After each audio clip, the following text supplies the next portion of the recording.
National highway authority of India ने जिस समय नई गाइडलाइंस निकाली थी, जिनमें ये कहा था कि हर एक टोल प्लाजा के ऊपर एक येलो लाइन बनाई जाएगी 100 मीटर के अंदर अंदर।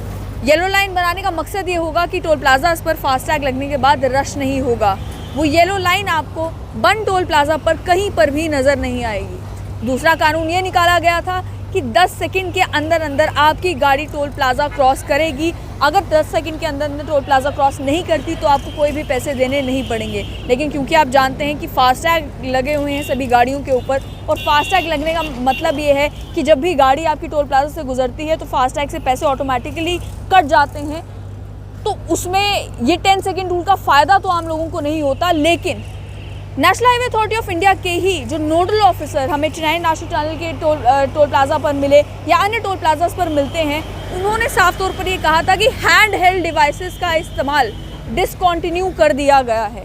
यानी कि क्योंकि सेंसर्स ऑलरेडी टोल प्लाजा पर लगाए गए हैं, हैंड हेल्ड डिवाइसेस अब इस्तेमाल टोल प्लाजा पर नहीं किए जाते। लेकिन ये बंद टोल प्लाजा है और सामने आप वो हैंड हेल्ड डिवाइस देख सकते हैं। अगर टोल प्लाजा से गुजरते हुए किसी गाड़ी का टोल कट भी जाता है, उसके बावजूद भी हैंड हेल्ड डिवाइसेस के साथ कोशिश की जाती है दोबारा से टोल काटने की। और कई सारे इंस्टेंसेस ऐसे हुए हैं जिसमें लोगों ने भी हमें मैसेज किए हैं, जिनका ये कहना है कि हमारा टोल एक बार नहीं, 2 बार नहीं, 3 बार कटा है टोल प्लाजा से एक ही बार गुजरने पर। उसके बाद जब हम वापसी पर उसी टोल प्लाजा से गुजरे तो हमारा एक और बार टोल जो है कट गया, और वो भी फुल।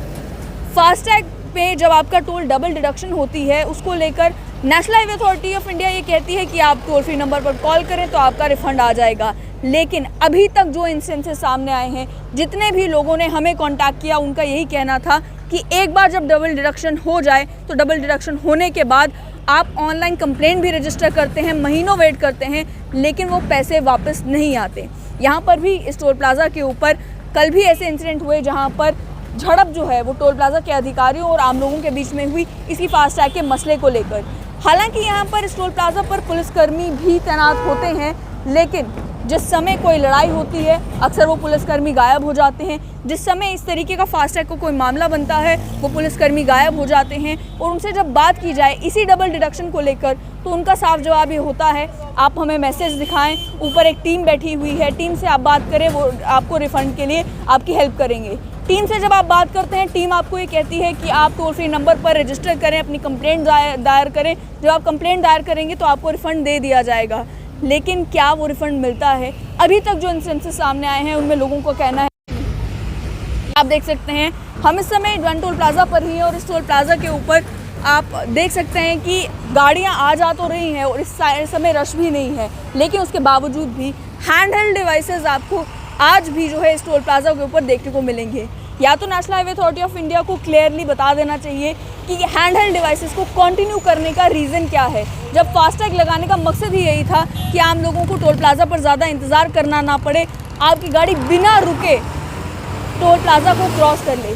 सेंसर्स भी इस टोल प्लाजा के ऊपर लगे हुए हैं, जिस समय आपकी गाड़ी का फास्टैग रिकग्नाइज होता है इमीडिएटली ये रेड लाइट जो है ये ग्रीन हो जाती है। लेकिन इस रेड लाइट के ग्रीन होने के बावजूद भी देखने को ये मिलता है कि टोल प्लाजा पे कर्मचारी बार बार हैंड हेल्ड डिवाइसेस का इस्तेमाल करके कोशिश करते हैं कि आपके फास्टैग को रीड किया जाए, और उस चक्कर में कई बार डबल डिडक्शंस हो जाती हैं इस समय। लेकिन टोल प्लाजा पर मेन मुद्दा ये है कि क्या national highway authority of India जो कानून निकालती है उन कानून का पालन हो रहा है टोल प्लाजा पर। येलो लाइन आप ध्यान से देखें कि आपको कहीं नज़र नहीं आ रही होगी।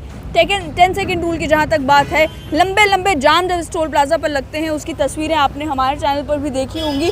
उस समय कोई 10 सेकंड रूल जो है वो फॉलो नहीं होता, और आम लोगों की ये शिकायत है, जो आम लोग आप कमेंट्स में भी लिख रहे हैं कि टोल प्लाजा पर केवल गुंडागर्दी होती है। देखना ये होगा कि क्या कोई बदलाव इस टोल प्लाजा में आएगा।